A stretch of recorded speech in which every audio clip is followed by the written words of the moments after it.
Welcome back to the deep dive. We're here again, taking some really fascinating source material, breaking it down, and getting those core insights right over to you. That's right. And today, we're tackling something pretty fundamental. It's about, well, the operating system of a nation, you could say. How ideology isn't just, background noise. It's the actual compass. It guides policy, shapes identity.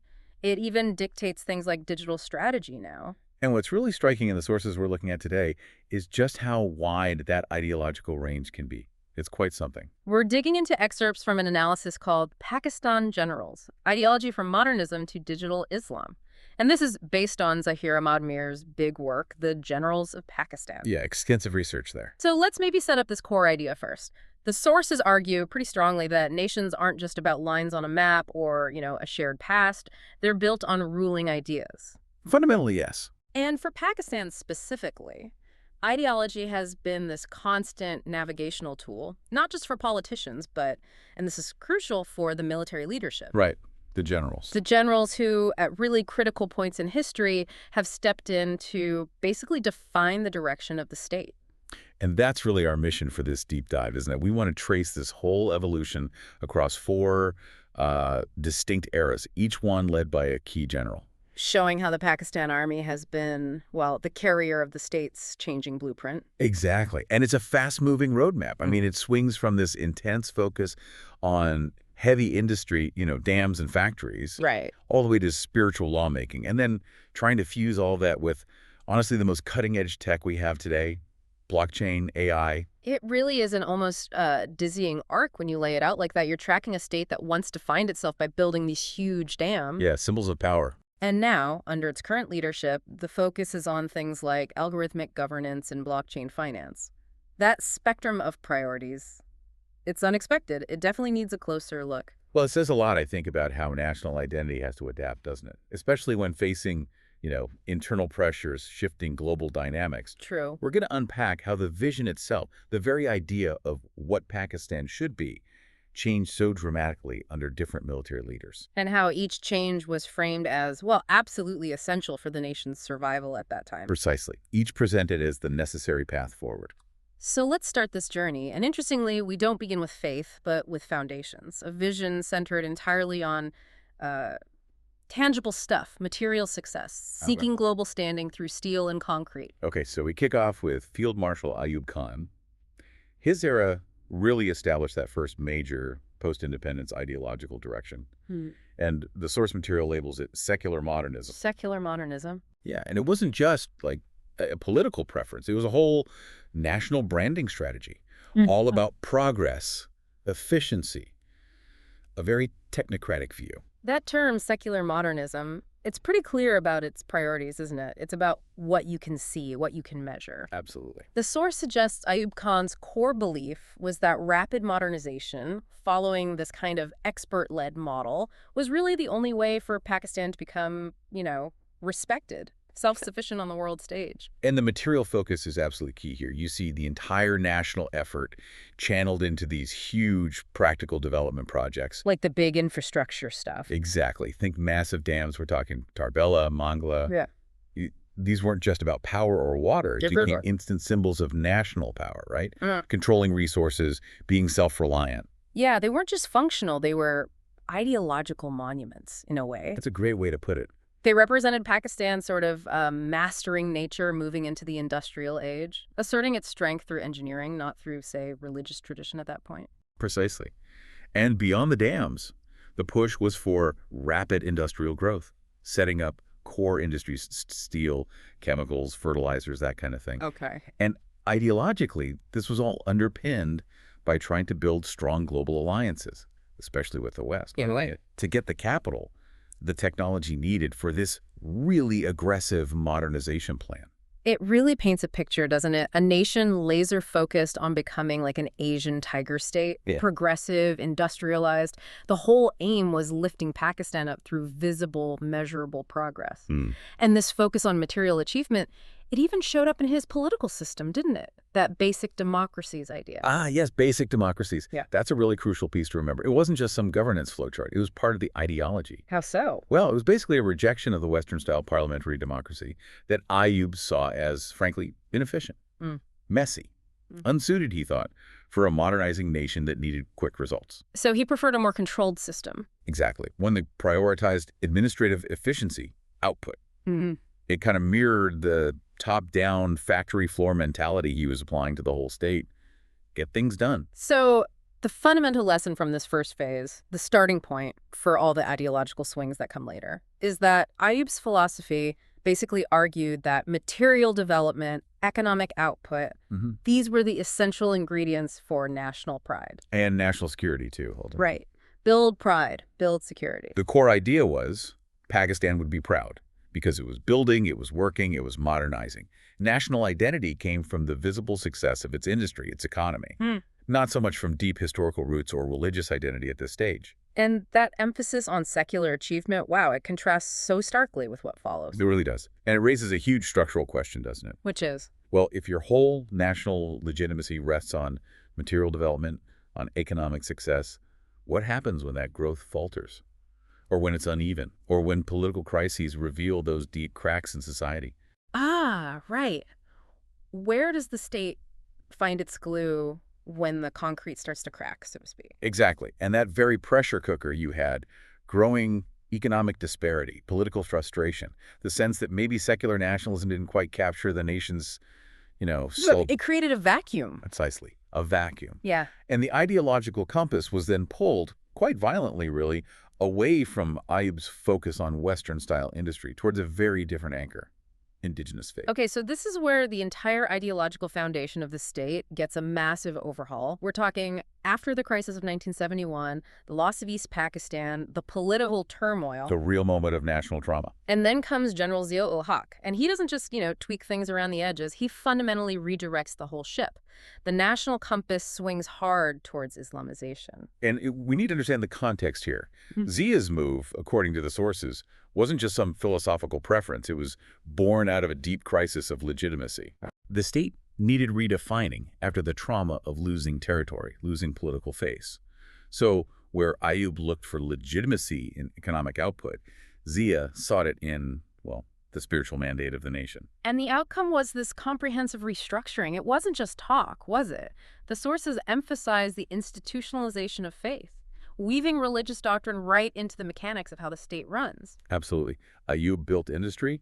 Zia focused on building a very specific, fortified national identity. And creating that identity needed concrete actions, right? Legal changes, financial changes. Yes, very specific mechanisms. The implementation of Shariah laws was central. This included things like the Hudud ordinances, which were controversial. How did they change things? They essentially redefined parts of the criminal justice system based on specific interpretations of Islamic law. It fundamentally altered the state's judicial framework, moving away from the inherited colonial-era laws. Okay, so changes in the law courts. What about the financial side? You mentioned weaving faith into state mechanisms there, too. How did that work? That's where things like zakat and ushr come in. Zakat is the obligatory annual almsgiving, and ushr is a tax on agricultural produce. Religious duties, basically. Yes, but Zia's government made them mandatory, collected by the state. So religious duties became enforceable state revenue streams. Wow. So it essentially monetized the spiritual identity. In a way, yes. It made giving alms a state-managed financial mechanism for redistribution, for social welfare. It ensured the economy itself was seen to be serving the ideological goal of an Islamic state.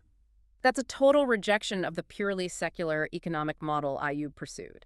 It positions religious principles as the superior framework for justice, for financial stability. Exactly. And then you have the geopolitical context layering on top of this. The Soviet invasion of Afghanistan. Precisely. In 1979, that event became hugely significant. It allowed Zia to really solidify this new national identity on the world stage. How so? Pakistan was suddenly the crucial frontline state against Soviet expansionism.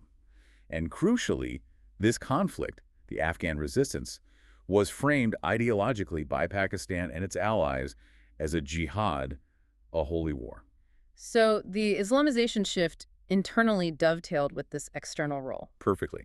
It meant the ideological result was profound. Pakistan wasn't just a developing nation trying to catch up anymore. It was recast as the fortress of Islam. That defines national identity not just by borders, but as this bastion of spiritual strength against, godless communism or other perceived threats. The core belief underpinning all this was that faith was the only truly stable cornerstone. If material progress, Ayub's path, had led to instability and division. Then spiritual commitment would provide unity and stability. That was the argument. This phase fundamentally redefined religion's role.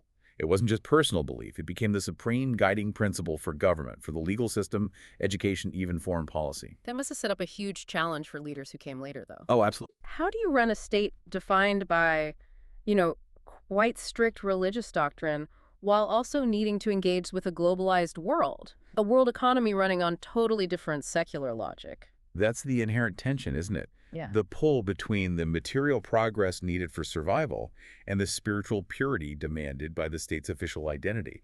It must have been incredibly difficult to navigate. Crippling, perhaps. Well, it certainly created a very complex dynamic. And it was precisely that contradiction, the pressure to modernize economically while staying spiritually rigid, that shaped the next few decades. That pressure cooker leads directly to the next phase, the search for a compromise, a way to have both strength and soul. Right. So General Pervez Musharraf's time, this follows a period of, well, intense internal polarization and also massive external pressure, especially after 9/11. Exactly. His era represents this formal attempt to kind of resolve that tension we were just talking about. And he explicitly called for a middle path, didn't he? He branded his philosophy enlightened moderation. Enlightened moderation, yeah. It was really an ideology born out of necessity, you could argue.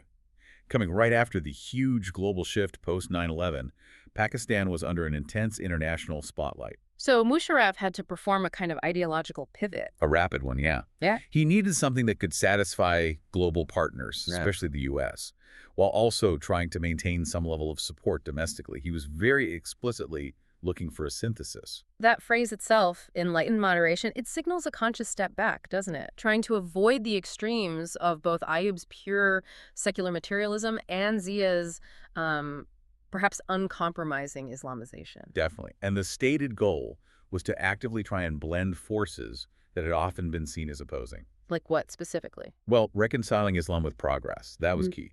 Acknowledging the deep faith-based identity inherited from Zia, Couldn't ignore that. but insisting that this identity shouldn't stifle modern advancement, global engagement, or crucially technological growth. Okay, so Islam and progress. And you mentioned technology. That seems important here. Fusing faith with technology.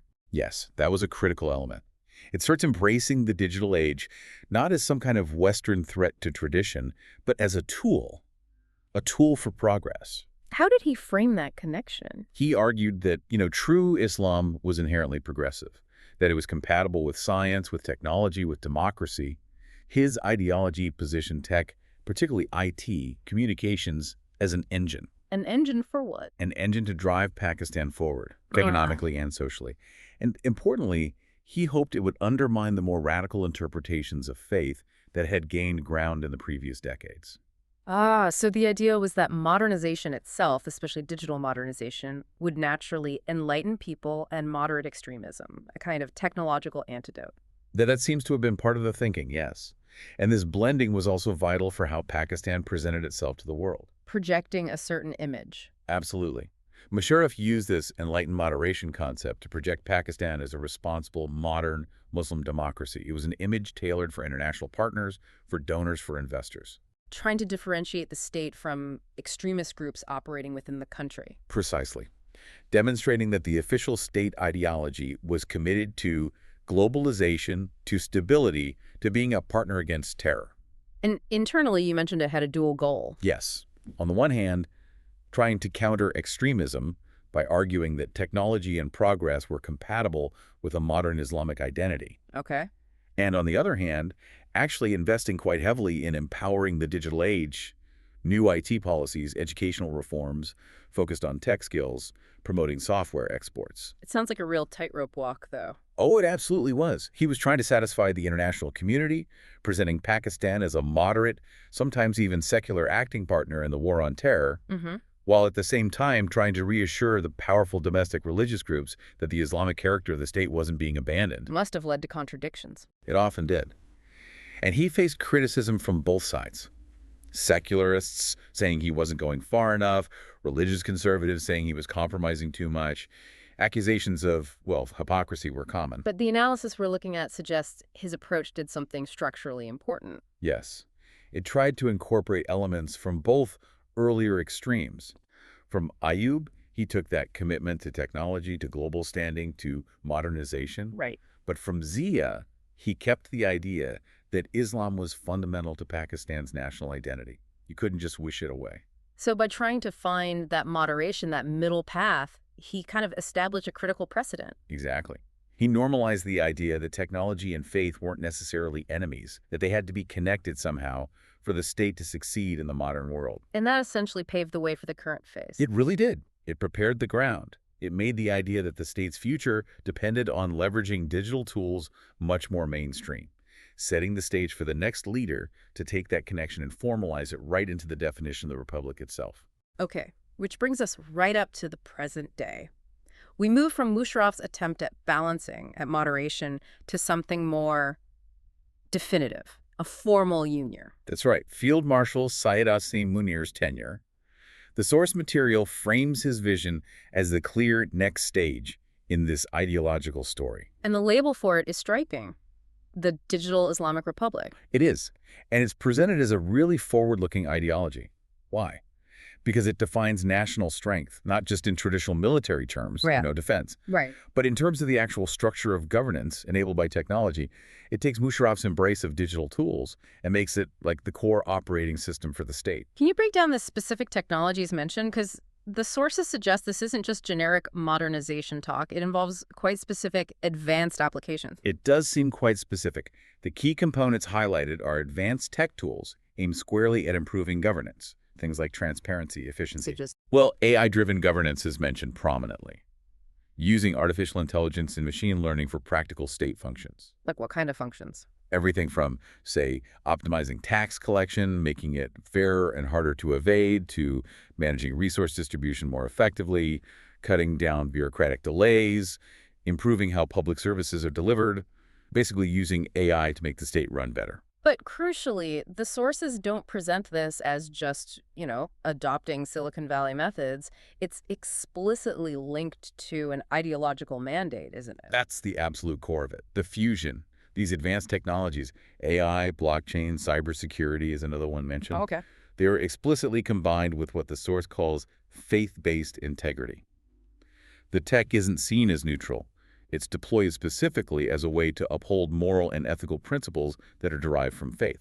Let's dig into that connection a bit more. Blockchain finance, for example. Why blockchain specifically? How does that link to faith-based integrity? That's where the analysis really connects the dots. Blockchain's key features, technically, are things like immutability, meaning records, once written, are incredibly difficult or impossible to change, and transparency, allowing verified parties to see the ledger. Okay, so immutable and transparent. Right. And these technical traits align almost perfectly with the Islamic concept of amana, which means trustworthiness, fulfilling one's obligations, integrities. It's a very high ethical principle in Islamic governance. So the immutability fights corruption. That seems to be the idea. If records can't be easily altered or deleted, it provides a technical solution, or at least a partial one, to long-standing issues of bureaucratic corruption, document tampering, lack of accountability problems that undermine trust, or amana. So if the state uses blockchain for, say, land titles or tracking funds, It's using the technology itself to try and enforce a level of accountability, of integrity, that maybe traditional paper-based systems or older digital systems couldn't guarantee. It's a technological attempt to root out the lack of integrity that compromises the state's spiritual mandate. fascinating. It turns the technology into a kind of moral instrument. That's the framing. AI for efficiency, blockchain for integrity. And together, they aim to fulfill that ideological requirement, uniting material strength, which comes from innovation, with spiritual depth, which comes from integrity. So the ultimate goal, as the sources laid out, seems pretty clear then. What would you say it is? To unite Islam and innovation. To give Pakistan both that spiritual core and cutting-edge technological strength. It's aiming for a kind of holistic national power, isn't it? Spiritual, military, economic, and now, very explicitly, digital supremacy. I think that captures it well. The current ideology, as presented, definitely builds on Musharraf's digital leanings, but it seems to formalize the religious justification much more explicitly. Right. It results in this really unique vision of modern governance. It's claiming a space where being a leader in technology is tied directly to having a strong, faith-based moral framework. And it positions itself perhaps as a potential model for other Muslim-majority nations navigating similar challenges. How to advance technologically without losing your cultural or religious identity. Exactly. Can you be both deeply faithful and a tech powerhouse? This ideology says yes, and here's how. It's quite a trajectory when you think about it. From dams being the symbol of modernity back in the 60s to AI algorithms being presented as tools for ensuring integrity in the 2020s, the military leadership, through these different generals, has consistently worked to keep the state's ideological brand relevant to the times. So now that we've walked through these 4 phases, these distinct ideological frameworks, maybe it's useful to just step back for a moment and quickly compare them side by side. Trace that arc again. Good idea. So we started with Ayub Khan, secular modernism, all about material development, right? Dams, industry, global links based on economic muscle. Check. Yeah. Then the sharp pivot under Zia-ul-Haq Islamization. The focus clips entirely to spiritual strength. Shariah laws, zakat collection, defining Pakistan as the fortress of Islam, especially in that Cold War context. Okay. Then Musharraf tries to bridge the gap. Enlightened moderation, attempting that difficult synthesis, blending technology with tradition, faith with globalization, a balancing act. A very tricky balancing act. Yeah. And that leads us to the current phase under Asim Munir, the Digital Islamic Republic. Now it's about fusing high-tech innovation, AI, blockchain, cyber, directly with faith-based integrity as the actual mechanism for good, accountable governance. Secular modernism, Islamization, enlightened moderation, digital Islamic Republic. Wow. 4 huge concepts spanning just a few generations. That is a massive ideological swing. It really is. Yet, as you said, they all belong to the political story of the same country, driven largely by its military leadership. So what's the constant thread here? What's the unifying factor across these seemingly radically different approaches? Well, that's really the core insight the source material tries to drive home. Despite the incredibly different methods, the different tools, even the different language used by these generals, the underlying goal seems to have remained remarkably consistent. Unwavering, even. And that ultimate consistent goal is? Pakistan's survival and its rise. Simple as that, fundamentally. Every single one of these ideological shifts, every time the national compass was reset, it was justified, framed, and aimed at the same endpoint. Establishing and maintaining Pakistan as a proud, independent, strong, and specifically Muslim state capable of holding its own on the world stage. So it's like, whether the leader was getting funds for a giant steel mill in the 60s, or setting up religious courts in the 80s, or launching tech initiatives in the 2000s, the underlying motivation was always the same: pursuing national strength, national prestige, national viability. The specific ideology wasn't the end goal itself, maybe. More like the chosen method or strategy deemed necessary for survival and relevance in that particular historical moment. I think that's a very good way to look at it. And this perspective leads us to think about the deeper meaning of the Army's consistent role in driving these visions. Right. The source material says their role goes beyond just, operational security. It's not just about guns and tanks. Exactly. It portrays the military leadership as seeing itself entrusted with something much bigger. A mandate for shaping the national destiny, almost. That's the implication. The sources suggest the military views itself as carrying the torch of Pakistan's ideology. This implies a really profound self-perception, doesn't it? Yeah, that the military is the ultimate guardian, maybe even the ultimate definer of the national purpose. And it feels empowered to adapt that purpose, sometimes radically, when it believes it's necessary to keep the state alive and kicking on the world stage. And this view, this self-perception as the ideological custodian, it helps explain why the pivots can be so sharp, so dramatic. How so? Well, if the current method, let's say Ayub's secular modernism, is perceived by the military leadership as failing, as not guaranteeing survival or unity or strength anymore, then feeling responsible for the nation's destiny? they step in and execute a major course correction, like Zia's comprehensive Islamization, or perhaps like the current shift towards digital governance fused with faith. It's seen as a necessary reset. It suggests this recurring belief within the military leadership that they are required periodically to kind of reset the nation's foundational software, its operating system. Yeah, ensuring that the original idea of Pakistan remains robust, capable, relevant, even if that means radically redefining how Pakistan achieves that robustness, whether through industry, faith, or now, algorithms. It transforms the military from just a defensive institution into the state's philosophical steering committee, its chief strategist for survival. Perhaps something like that. Yeah. It's certainly a remarkable level of perceived responsibility and, you could argue, institutional adaptability, always working to ensure that the foundational idea of the state doesn't just stagnate or become irrelevant in a changing world. Hashtag 6. Yeah. How true. So we've definitely covered a lot of ground in this deep dive. We've traced this whole ideological pathway, haven't we? From Ayub's focus on, physical stuff, the dams and factories. The concrete era. Through Zia's institutionalizing of Shariah law, making faith the state's backbone. Then navigating Musharraf's tricky balancing act with technology and tradition on the global stage after 9/11. And landing us squarely in what's presented as the future. Field Marshal Munir's vision.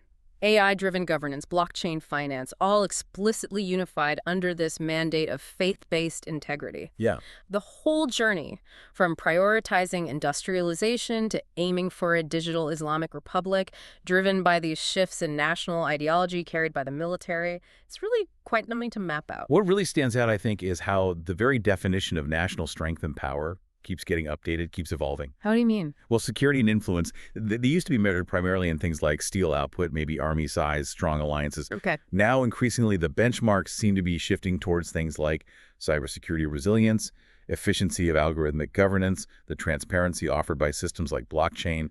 The metrics are changing. But that final reflection from the source material, it pulls us back to that constant element, doesn't it? That underlying driving force, the unwavering ambition for national greatness, for Pakistan's place in the world. Yes, that final assertion is quite powerful, quite provocative. It says, this is not just history, it is destiny. Destiny. That's a strong word. What do you take from that? Well, interpreting that line, it suggests these ideological shifts aren't just seen as reactive political choices made under pressure. Instead, they're framed as calculated, maybe even inevitable, steps towards a predetermined outcome for the state. Steps taken to ensure not just survival, but its ultimate intended position of strength and prestige. So we should probably leave our listeners with that thought to chew on. It's definitely provocative. What are the long-term global implications if a nation actively, strategically pursues this path becoming the world's digital Islamic republic? Yeah, what does that mean? It's a deliberate fusion, isn't it? Taking the world's fastest-moving technologies, AI, blockchain, advanced cyber capabilities, and embedding them within and justifying them through a specific framework of faith-based integrity. When a national ideology explicitly links its destiny to combining radical innovation with ethical integrity enforced by technology, well, it poses a pretty significant question for how we think about global governance, doesn't it? Could this blueprint potentially redefine how nations modernize? Could it offer a path that claims to be both spiritually authentic and technologically dominant? That certainly seems to be the mission, the ambition, that the sources suggest the current generation of Pakistan's ideological torchbearers are actively pursuing. A fascinating and potentially world-shaping project to watch.